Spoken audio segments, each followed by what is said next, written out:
क्योंकि जैसे व्यक्ति का झूठा खाओगे वैसे ही अंदर आपका स्वभाव बनने लग जाएगा। हमारे यहां इसलिए कहा जाता है किसी का झूठा मत खाओ, कहते हैं कि नहीं।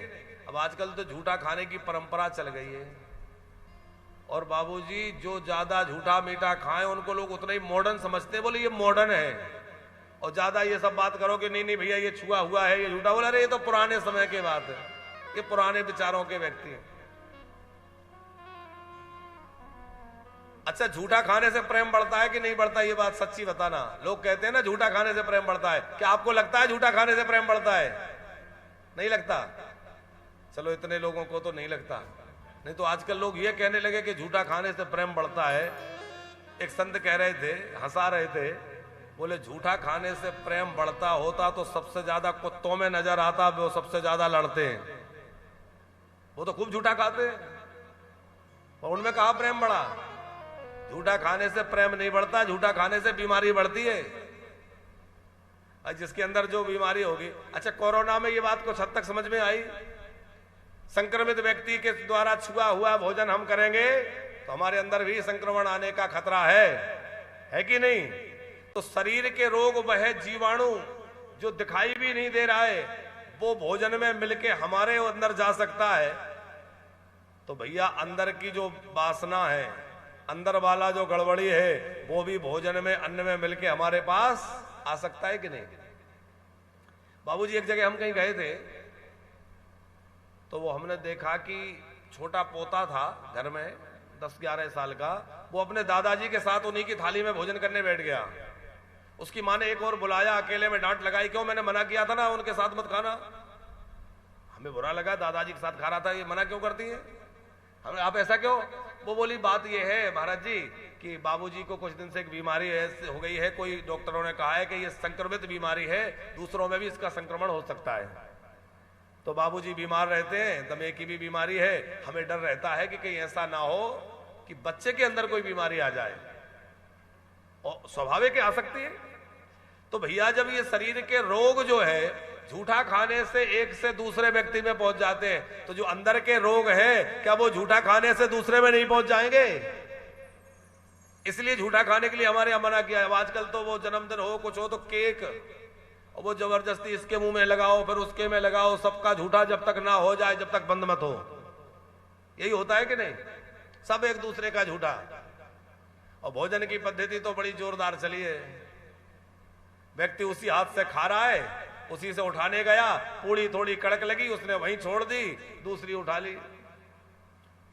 पहले इतना विचार लोग रखते थे, आज भी साधु संतों में आप देखिए कि भोजन परोसने वाले ने कदाचित परोसने के पात्र को भूमि पे रख दिया, पत्तल जहां चल रही है, भोजन चल रहा है, हाथ में बाल्टी है और खीर ज्यादा भरी है, उठाई नहीं जा रही, और कदाचित परोसते परोसते उसने नीचे रख दी। वो सब हटवा देंगे, बोले ये झूठी हो गई, हटाओ इसको। नीचे रख दिया माने झूठी हो गई। यदि इस हाथ से कोई पात्र छू लिया झूठा हो गया। पानी पीने के लिए यदि किसी ने उल्टे हाथ से पानी भी पी लिया तो बोले तुम्हारा उल्टा हाथ भी झूठा हो गया, तुमने उल्टे हाथ से पानी पी लिया गिलास लेके।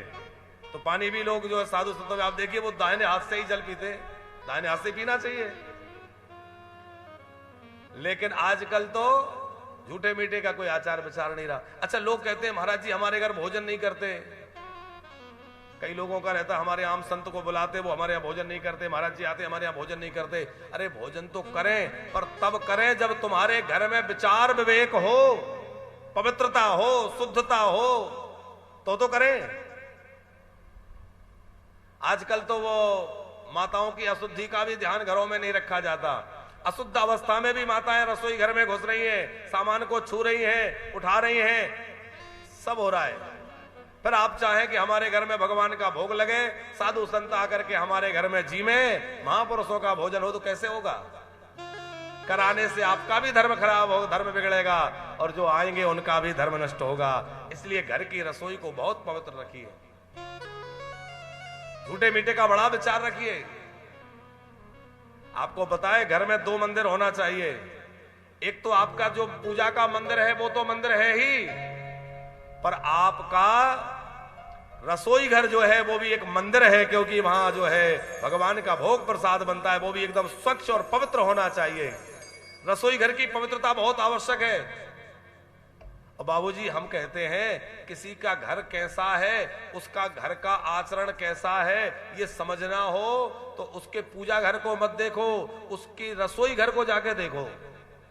पूजा घर तो हर कोई सजा धजा के रख लेगा, लाइट लगा लेगा, तमाम सजा लेगा, लेकिन रसोई घर जाके देखने से पता चलेगा घर की हालत क्या है, क्या स्थिति में पड़ा है।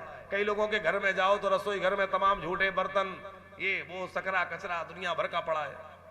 नहीं, ये परंपरा भी बड़ी गलत चल गई कि दुनिया भर के घर भर के झूठे बर्तन ले जाके रसोई घर में पटकते हैं और वहीं धुलते हैं। झूठे बर्तन रसोई घर में नहीं जाना चाहिए। आजकल परंपरा हो गई ना, ये सिंक में ले जाके वहीं पटकेंगे। झूठा बर्तन जो है उसको धुलने की व्यवस्था अन्यत्र होना चाहिए, रसोई में वो नहीं धुलना चाहिए। पर अब ये सब बातें हम ज्यादा इसलिए नहीं कहते, लोग कहेंगे महाराज जी जाने किस जमाने की बातें करते हैं। नया जमाना है भैया, नए लोग हैं, तो नए लोग हैं तो झूठा खाओ और आनंद लो है। देखो चाहे जितने नए हो जाएं, पर लौट के आना तो वहीं पड़ेगा जहां से चले हैं, इसलिए अपनी जड़ों से जुड़े रहें, क्योंकि जो वृक्ष जड़ों से कट जाते हैं वो सूख जाते हैं, और जो जड़ों पे जुड़े रहते हैं वो पत्थरों पर भी हलयाते रहते हैं। अपनी संस्कृति अपने धर्म की जड़ों से जुड़े रहें तो हमारा जीवन समृद्ध बना रहेगा। खूब आप तरक्की करिए, खूब आपका विकास हो। जैसे एक वृक्ष खूब बड़ा होकर के उसमें खूब फल लगे, फूल लगे, खूब विकसित हो, लेकिन वो जड़ से जुड़ा रहे, ऐसी तरह हम लोग देश में रहें, विदेश में रहें, चाहे किसी भी परिस्थिति में रहें, पर अपनी जड़ों से जुड़े रहें तो साहब हम मजबूत बने रहेंगे और हर समय खुशहाल बने रहेंगे। नारद जी कहते हैं मैंने संतों का झूठा प्रसाद पाया। संतों का क्यों पाना चाहिए? क्योंकि जैसे विषयी विकारी पुरुषों का झूठा खाने से हमारे अंदर उनकी दुर्भावना आ जाएगी, ऐसे ही संतों का प्रसाद पाने से हमारे अंदर संतत्व आ जाएगा। जो भगवान के प्रिय हैं, भगवान के प्यारे जनों का झूठा खाने से हमारे अंदर भी भगवत प्रेम प्रकट हो जाएगा। इसलिए संतों की प्रसादी ली जाती है।